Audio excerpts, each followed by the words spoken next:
जय हरी. एकादश स्कंध भाग 164.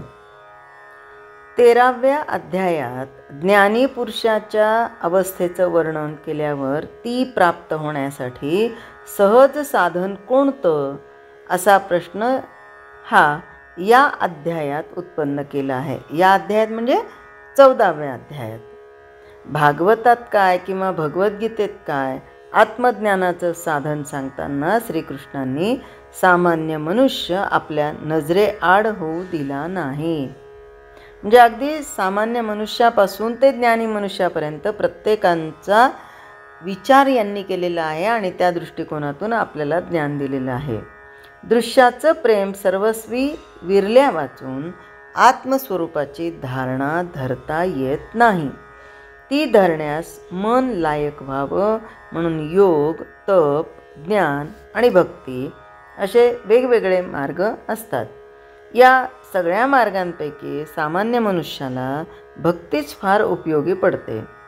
दृश्य अर्थात आपला देह देखील खरा आहे असं वाटल्यामुळं सामान्य मनुष्य कर्मांवर भरोसा ठेवतो. अगदी बळजबरीने कर्म सोडायला लावले तर ते हिताचं होत नाही, म्हणून दृश्यरूप कर्माचा दोष नाहीसा करण्यासाठी त्यामध्ये भगवंताला घातला तर दृश्य आहे तसंच राहून मन स्वच्छ होत जातं. कर्म करणारा मी ज्या भगवंताचा आहे त्याच्या इच्छेनं माझं जीवन चालतं आणि म्हणून मी केवळ कर्मापुरता आहे, त्याच्या फलाबद्दल माझ्यावर जबाबदारी नाही असा दृष्टिकोन उत्पन्न होतो. नाथ महाराज यालाच भक्ती असं म्हणतात.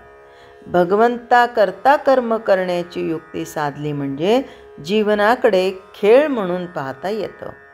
त्यात भगवंताबद्दल शुद्ध भावना पोचली गेल्यामुळं अंतःकरण प्रेमानं भरून जातं.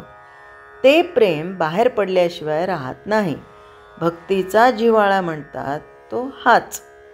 हा जिव्हाळा ज्याच्या अंतःकरणात सदैव ताजा राहतो त्याच्या आगे मागे परमात्मा खरोखरच चालतो असा भक्तांचा अनुभव आहे. आणि म्हणून आम्ही म्हणतो मागे उभा मंगेश, पुढे उभा मंगेश. आता इथे नाथांनी सद्गुरूंवर क्षीरसागराचं रूपक रचलं आहे. ते सांगतात, ब्रह्मरसानं भरलेला हा समुद्र ज्ञानरूपी चंद्राला बघून उचंबळतो. याच्या काठी जीवरूपी कुमुदिनी मिटलेली असते. ज्ञानरूप चंद्र उगवला की ती उमलते. त्या समुद्रामध्ये अनेक ज्ञानरूपी रत्न सापडतात. त्यांच्यातून अनेक रत्न बाहेर पडतात आणि मोठे ज्ञानी लोक त्यांचा आस्वाद घेतात. सांगण्याचा भावार्थ असा की शिष्याच्या अंतःकरणात सुप्त असलेली अध्यात्मशक्ती जागी करून सच्चिदानंदाच्या विश्वव्यापक स्वरूपाचा अनुभव घेण्याची पात्रता सद्गुरू आपल्या सत्शिष्याला आणून देतात. तो देहानं माणूस दिसला तरी अंतर्यामी परमात्मा स्वरूपच असतो. त्याच्या शब्दांवर खरा विश्वास ठेवून जो साधन करतो त्याची वृत्ती आपोआप स्थिर होऊन त्याला आत्मशांती प्राप्त होते. जशी देवाची तशीच सद्गुरूंची भक्ती मनापासून करायची असते. नाथ महाराज म्हणतात की ओंकार स्वरूपी सद्गुरूंना नमस्कार असो. सद्गुरू क्षीरसागर आहे. ज्ञानरूप चंद्राचा उदय झाला म्हणजे प्रत्येक जीवाला आनंद होतो. त्या चांदण्यानं हृदयाकाशात प्रकाश पडतो आणि अज्ञानरूपी अंधार आणि त्याचे त्रिविध ताप दूर होतात. तसंच जीवरूपी चकोर स्वानंद चंद्रामृतानं तृप्त होतात. अविद्येनं जीवरूपी कमळं देहबुद्धीनं मिटलेली असतात. ती ज्ञानरूप किरणांनी स्वानंदानं उमलतात.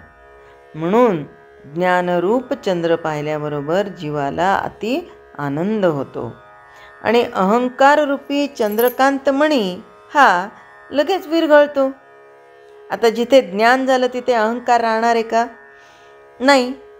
आपला मुलगा ज्ञानरूप चंद्र पौर्णिमेला पूर्ण झालेला पाहून सद्गुरूरूपी क्षीरसागराला मोठी भरती येते. अर्थात शिष्याला पूर्ण ज्ञान झालेला पाहून सद्गुरूंना आनंदाचं भरतं येतं. तरीही सद्गुरू स्वतःची गुरुपणाची मर्यादा ओलांडत नाहीत.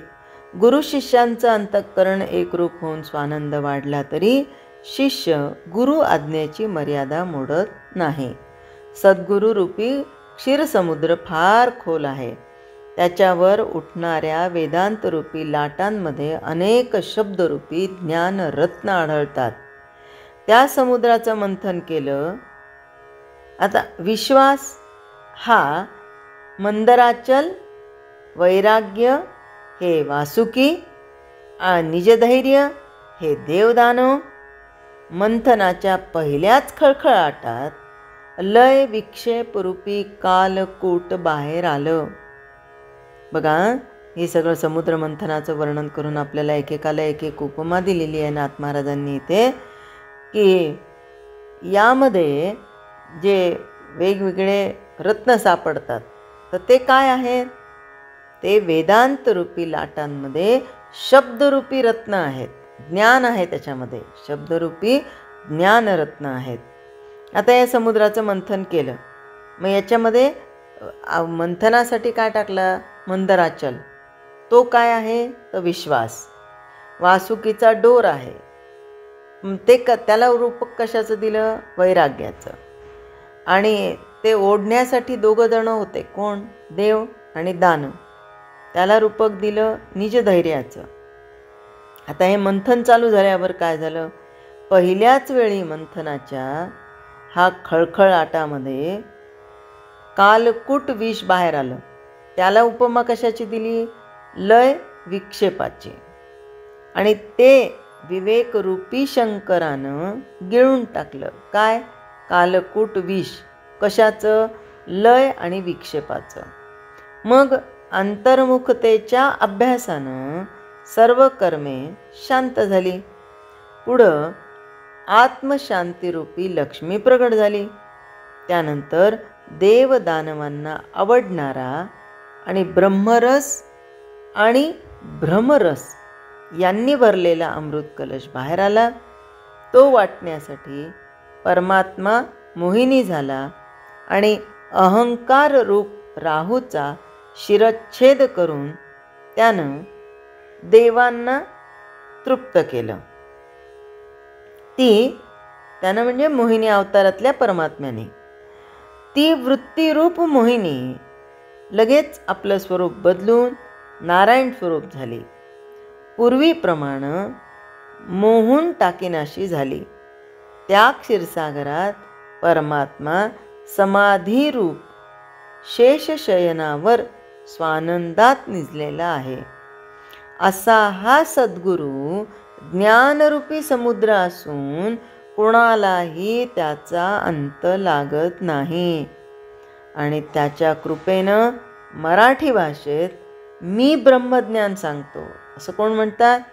सद्गुरू शांती ब्रह्म श्रीमंत संत श्री एकनाथ महाराज म्हणतात की त्यांचे सद्गुरू म्हणजे जनार्दन स्वामी यांच्या कृपेनं ते संस्कृतमध्ये असणारा हा 11 स्कंध मराठी भाषेमध्ये सांगत आहेत. आणि हा 11 स्कंध म्हणजेच ब्रह्मज्ञान होय. सद्गुरूच्या या वर्णनात नाथांनी पहिली गोष्ट ही सांगितली की अविद्येमुळं देहबुद्धीत वावरणारा जीव जन्मभर दुःख भोगतो. आत्मज्ञानानंच त्याचं दुःख नाहीसं होऊन त्याला स्वानंदाचा अनुभव येतो. हे आत्मज्ञान सद्गुरूंकडून शिष्याला मिळतं आणि ते त्याला मिळालेलं पाहून सद्गुरूंनाच फार आनंद होतो. दुसरी गोष्ट ही अशी सांगितली की सद्गुरूंवर अचल विश्वास ठेवून वैराग्यानं साधन करून लागलं की प्रथमच काय होतं? लय आणि विक्षेप हे महादोष प्रगट होतात. अत्यंत प्रबल विवेकानंच ते गिळता येतात. पुढे अध्याय चालू ठेवला तर मन अंतर्मुख होतं आणि कर्माची स्फूर्ती वितळून आत्मशांती अनुभवाला येते. त्या अवस्थेत वृत्ती भगवत स्वरूप असली तरी मायेची जाणीव असतेच. तुर्यावस्था ती हीच होय. मग अहंकार समूळ नाहीसा होऊन जीव पूर्णपणे ब्रह्मरूप होतो. यालाच स्वानंद समाधीचं शेष शयन असं नाथ महाराजांनी म्हणलेलं आहे. जय हरी. स्तोत्र, मंत्र, संपूर्ण भगवद्गीता, एकनाथी भागवत, भजन, भक्तिगीतं, डोहाळे, पाळणे, उखाणे व महिलांसाठी खास किचन टिप्स हे सर्व पाहण्यासाठी माझ्या यूट्यूब चॅनलला एकदा नक्की सबस्क्राईब करा आणि हो, लाईक व शेअर करायला विसरू नका.